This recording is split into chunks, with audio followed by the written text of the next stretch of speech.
गांव के सब लोग चुड़ैल के बाग के बारे में खौफनाक कहानियां सुनाते थे।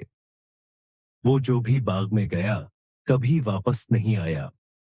बच्चे सहम कर एक दूसरे से कहते, मगर ज़ैनब को इन बातों पर यकीन नहीं था। वो जानना चाहती थी कि हकीकत क्या है।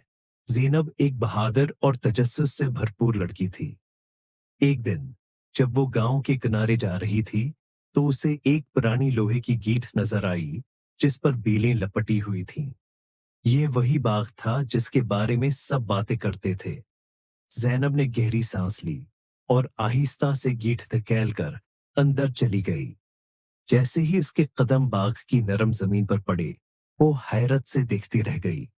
वहां कोई खौफनाक जगह नहीं थी, बल्कि एक जादुई बाग था। रंग बिरंगे फूल रोशनी बखेर रहे थे, तितलियां चमक रही थीं और हवा में मीठे खुशबू थी। क्या तुम्हें मेरा बाग पसंद आया? अचानक एक नर्म आवाज आई।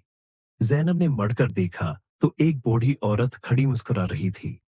इसके लंबे चांदी जैसे बाल और नर्म आंखें थीं। मगर सब कहते हैं कि आप एक चुड़ैल हैं। ज़ैनब ने हैरत से कहा। बूढ़ी औरत हंस पड़ी। चुड़ैल? नहीं, मैं तो बस एक बागबान हूं। लोग अक्सर उन चीजों से डरते हैं जिन्हें वो नहीं समझते।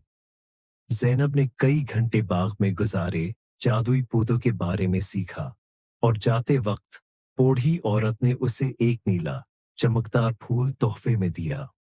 जब वो गांव वापस आई, तो सब हैरान रह गए। वक्त के साथ लोग समझ गए कि वो औरत दरअसल एक मेहरबान बागबान थी। और यूं ज़ैनब की बहादुरी ने एक बड़ी गलतफहमी को खत्म कर दिया।